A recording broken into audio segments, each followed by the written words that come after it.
Hey everybody, welcome back to the channel. Beautiful day, not much sun out. There's some sun out, but the mountains looking beautiful. Plenty of snow on the mountains.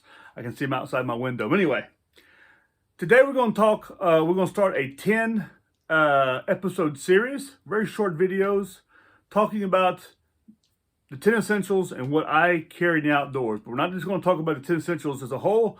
We're going to delve into each individual item and give you a short video on what it is, what it can do, and what I use it for. So I'll be right back with you, and I hope you follow along. Take care.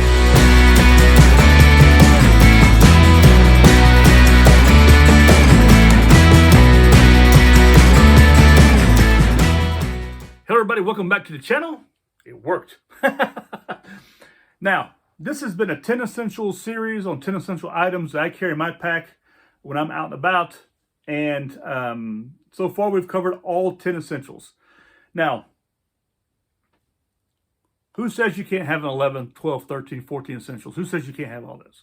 The 10, though, I ask you to please do not deviate from, okay? Have some form of those 10, okay? You never know when you need them, and they're going to save your life or make your life more comfortable or help save someone else's life. You never know. One thing I want to tell you about these 10 essentials, learn to use them, okay? It's important. Learn the safety of using, how to use a flashlight if you're in nature, how to, to use Morse code or signal, okay? 3 flashes means, that you're signaling somebody. Either it'll be three bursts of a whistle, 3 times you're hitting something, 3 bursts of a light. That's signaling, okay? So learn to use it. Learn to use a map and compass, okay? Learn to use it. Master it. Learn to use your first aid, because if you need it, you're going to need it, okay? And your ABCs and your Ds, okay? Learn all that, because it could come in handy. It can save not only your life, but someone else. And it's important that you carry the right material in your first aid kit that's going to get you through any kind of incident that could possibly happen. Now, of course, you're not going to be able to carry everything, okay? But you carry the basic stuff in your first aid kit, all right? Learn how to cook if you don't know how to cook. It's very simple, and the rest of the stuff is pretty straightforward. When you're extra clothing, avoid cottons, this kind of stuff, because cotton kills, as we say. Now we're going to go on to the next items in this list, okay? And this is outside the list of the 10 essentials. Now this 10 essentials list is something I've used forever with the Scouts. It's items I've used throughout the military, even. Okay, something I did not say, oh, you know what? There is another item of 10 essentials. I guess I didn't say it. That's water, okay? Bring water, okay? Make sure you have some kind of water. Maybe it's a water bottle. Maybe it's an old Coke bottle or whatever. What was it, colored differently? Anyway, it's the lighting here. But anyway, but you can reuse these bottles right here, okay? They come in handy. I have several types, okay, of different kinds of Nalgene bottles. You can use whatever you can find to store water in. I even have a flexible bag of a couple of these right here. These are 1 liter, I think, or 1.5 liter bags right here that you can fill it with water, throw them in your backpack, and you can have water on there, okay? So this water is very important, and how to filter it, okay? And there's lots of ways of filtering water. If you find water in nature, if you need to have some spare water, you can carry the water tablets. You can carry yourself a filtering kit with you, or you can boil the water up. So you can use, here we have Katadyn makes what's called MicroPure. I think it's Katadyn that makes it. And you have the Katadyn filters also. I use an MSR filter myself, but I have some Katadyns also. And if you're interested in slightly used but barely used Katadyn filter for a good price, go to my channel, helvetia.bushcraft.ch, and I have a couple of them there for sale that I've received. I tried them out, and I found them. I just keep going back to my MSR, okay? You tend to, you want to try this stuff out. I even have a Sawyer, which I'm not a big fan of because it just takes so much energy to use it. And it plugs into these little bottles right here, which is quite nice too. But I don't like putting soiled water inside of a container and then filtering it out to drink it. I like to be able to use that container and store water inside of it that's clean. It's just me. It's the way I've always been. So that's why I always continue being, okay? And if I'm going to carry that container, I want to be able to use it for that, okay? So it's just preference. Something else is I do carry a little ditty kit with me right here when I go out. And this right here has stuff in it to clean my body if I need to. I have insect repellent in here. I do have my sun cream also in here, which I carry, which is a very important part of the 10 essentials. I have TP in here, toilet paper with some, some fanny wiping stuff in it, and I have some lip balm in here, and I even have a toothbrush, toothpaste, and a little micro kit of that right there. And is there anything else in here? I have the hand sanitizer in here. Yeah, and some soap, some liquid soap in here, which comes in quite handy in a small little tube that's reusable. So that's what I carry on me. And you never know. It works as an overnight kit if you're traveling, and I'll just throw that inside my bag, and it weighs almost nothing. It takes a little bit of space. But it's really, really good. This is a mesh waterproof bag right here. This is from Tatonka. This bag right here is, if you're interested. But it comes in handy. Like I said, you can add to, but you shouldn't take away from your 10 essentials. So adding to, like I said, 11th essential, these are things you can add in there if you want to add in extra clothing, extra bits, extra food. You want to add in a cooking stove or something like that to heat up, boil up water, cook up food, with a cartridge of gas. You want to add an axe or a saw, a hand saw, you can do that also. But look at what you're doing, look at what you're planning on doing. Something else I like to throw in my bag also, which I always tend to carry with me, is a poncho liner. I'm in the lookout for a poncho. It's really funny because I don't have a poncho. I gave it to my son when he was scouting, my old Army one, which was in perfect condition. I got a brand new one when I got out of the Army. And I never used it, but because we always felt like pogues when you was wearing a poncho. But now I would actually use it if I had it. And getting a U.S. Army poncho is not easy, actually. And if I just haven't been able to find any of them. It seems like they don't make them anymore. If they do, they make them in that digital camouflage, which I avoid like the plague. I hate that camouflage. But I guess, I would take one in a minute in Woodland, or I guess in multicam, but I don't even know if they make them in multicam. But I know I can get a non-military one from Helicon Tex, and there's some Miltex, but I avoid Miltech. The Helicon Tex ones, that's actually what I'm probably going to end up going with. And the reason why is because I can take my poncho, put it inside of it, make a sleeping bag.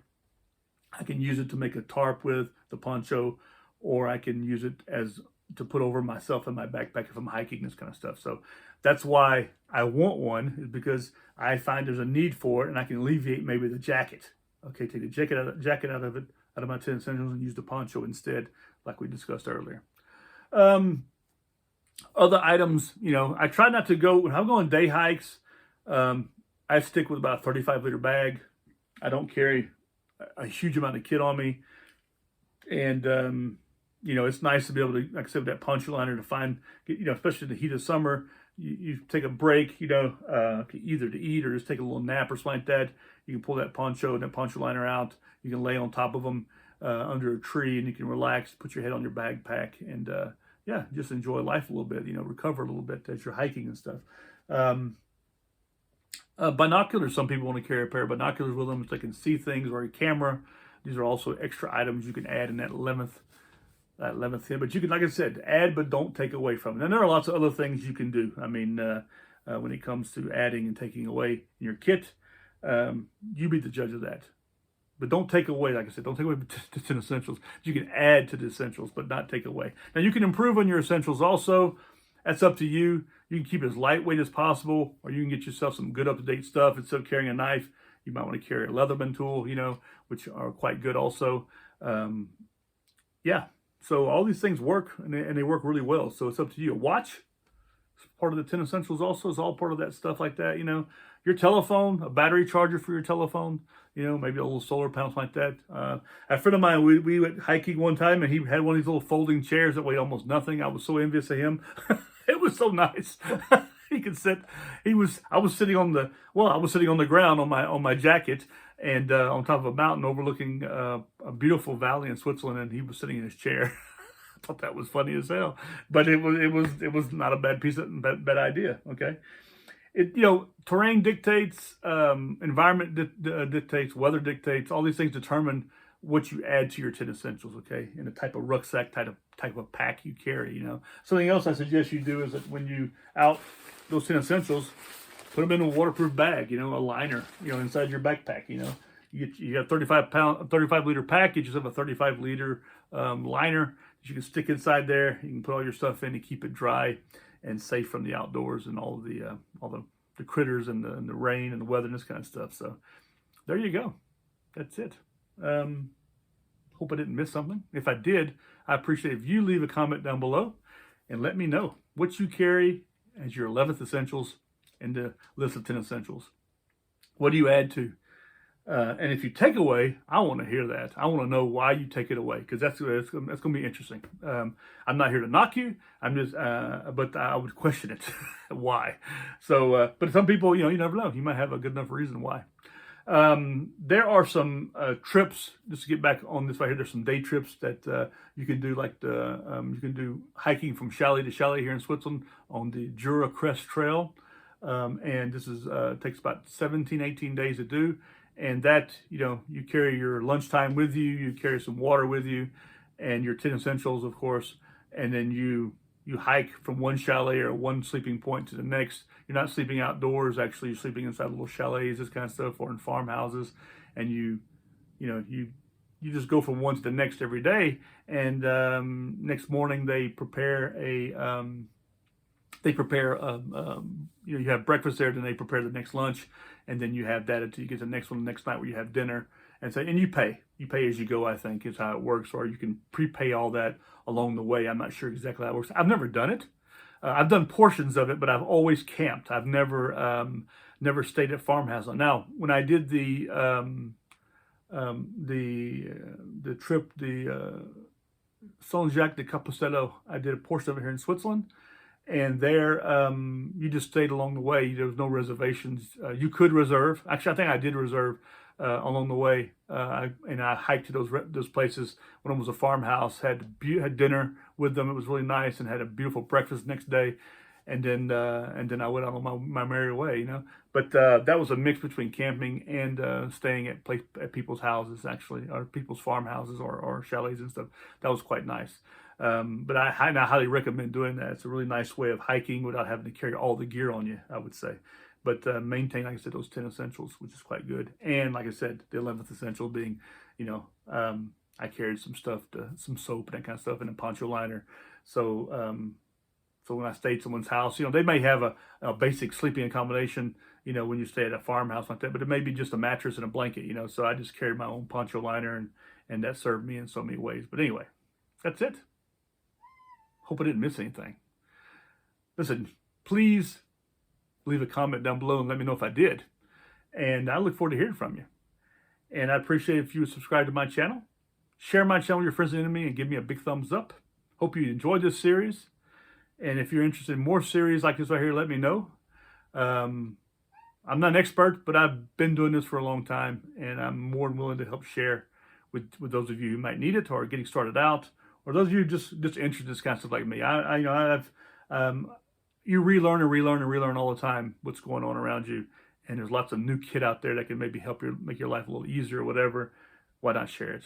Anyway, talk to you later. I hope that you enjoyed this series again, and I want to thank you for being a member of this channel and subscribing, and thank you for visiting and watching my videos. And I hope to hear from you again soon, and hope you all have a good one. Talk to you very soon. Bye-bye. And there it goes again.